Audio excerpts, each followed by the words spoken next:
Well, the U.S. has the CIA, FBI, NSA, and Defense Intelligence Agency all guarding the country's front door from Chinese espionage. The problem, though? Maybe the back door. Two separate government reports say that we let the Chinese into the U.S. through Huawei cellular technology. The FBI uncovering that equipment from China is sitting on top of cell towers near U.S. military bases in America's heartland. Officials also have big concerns about the potential for it to disrupt our military nuclear capability. Huawei, we should mention, pleads innocence to this. David Kennedy is a former NSA hacker and now heads the security company Trusted Sec. Thank you so much for joining us. And David, we let the Chinese in. So what are they capable of doing to us now, especially with our nuclear capability? Well, we see China continue to increase any type of sophistication level, whether it's on the cyber front. We saw major hacks happen last year. They launched massive barrage of attacks against the United States. And with Huawei, it's a government-owned, controlled technological backbone for 5G infrastructure, for cellular networks. It's providing high-speed internet access in a lot of cases.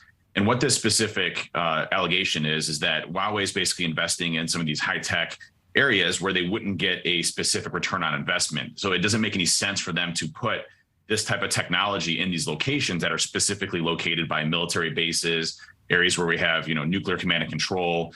So it's very alarming, and China's becoming more and more aggressive on the cyber front. They're becoming more and more aggressive in the technological front. So this is just another case around it. And just remember, we banned Huawei from any type of military installation or any type of DoD type installation a number of years ago. We're still phasing them out, but they're still heavily involved in a lot of the technology that we use across the United States. Well, and on some level, you can't blame an adversary for trying to get in, but why did we so willingly let this happen? Why would we choose to let other countries install technology and let ourselves become vulnerable? It's a major problem, and it's not just the United States. I mean, France, Germany, all of our European allies have allowed Huawei into this type of infrastructure as well. And the problem is that technology progresses so fast in a lot of these different countries. So different carrier providers try to keep the technology as relevant as fast as possible for its consumers. And the issue that we really run into in the United States is that China literally hacks into the United States, steals all of our research and development, all of our intellectual property, the trillions and trillions of dollars that we create on a regular basis in our economy, and then builds technology to compete with us at half the cost because they don't have all of the R&D efforts that go into it.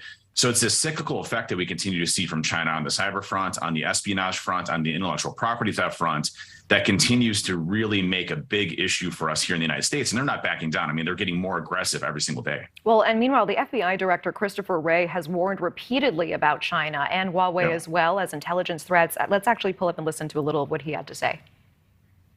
If Chinese companies like Huawei are given unfettered access to our telecommunications infrastructure, they could collect any of your information that traverses their devices or networks. Worse still, they'd have no choice but to hand it over to the Chinese government if asked. So on that note, two American Air Force bases, one in Montana and another in Wyoming, are surrounded by Huawei technology right now. And American officials say that the Chinese could listen in or more. What is the more here? What is your opinion on this? When you look at the technology side, so I came from the intelligence community, mostly on the what we call signals intelligence side. And so one of the big concerns is the ability to intercept military communications, satellite communications, any way that we have any type of top secret type of infrastructure or communications that are going on, and are the Chinese able to intercept that, crack it, and then eavesdrop on sensitive, command and control, military installations. Anything that we have from a top secret perspective is always a major concern. But one of the other areas where we starting to hear the other aspects of things is disrupting our ability to actually communicate. Our communication efforts, the entire military, how we're governed, is all through command and control. So senior level officials giving orders to, lower ranking officials to be able to make action. So in the event that there was a major conflict, let's just say China invades Taiwan and we're having a response effort, knocking out our ability to even communicate is something that is absolutely possible through these pieces of technology. So disruption is just as equally as bad as the ability to intercept and understand what we're doing from a military preparedness perspective. So it's a major threat. And China, I completely agree with Christopher Wray there that, they are one of our largest threats. They are the largest threat that we face from a technological perspective, from an aggressive perspective, and the advancements that they're making technologically. These are all things that we need to be concerned with. Absolutely. And what we just showed on the screen is, the effort to get rid of this equipment, the FCC saying that we need another $3 billion to do so. And all of this stalled for now. We certainly appreciate you joining us. Thank you so much for your time. David Kennedy, former government hacker, now trusted SEC CEO. Thank you so much. Thank you. And speaking of China, Bloomberg tonight reporting President Biden will be speaking to China's President Xi on Thursday. This marks the fifth call between the two leaders since Biden took office. It comes ahead of a much talked about but still unplanned visit to Taiwan by Speaker Nancy Pelosi. Now, China's Ministry of Defense sending an ominous warning tonight that Speaker Pelosi should cancel her trip, saying China's military would, quote, resolutely defend national sovereignty if faced with external forces encouraging Taiwanese independence. Today, National Security Council spokesman John Kirby telling reporters, quote, this is one of the most consequential bilateral relationships in the world. This is the kind of relationship tending that President Biden believes strongly in doing, even in relationships where he has significant differences. There is value in keeping the lines of communication open. Well, retired Air Force Special Operations Commander Major Glenn Ignacio joins us now. He spent more than 2 decades dealing with Asia-Pacific threats. Thank you so much for being here. Nice to be back with you. Thanks.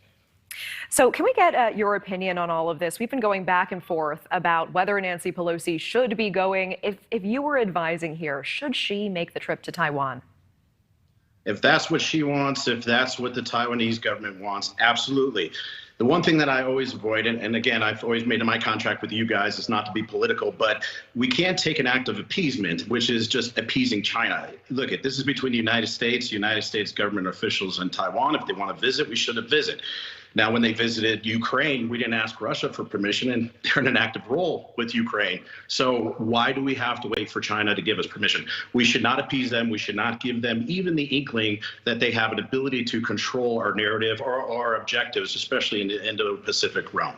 Well, are all of these threats serious? Do you think any of them actually have merit, or is all of this bluster on the part of China?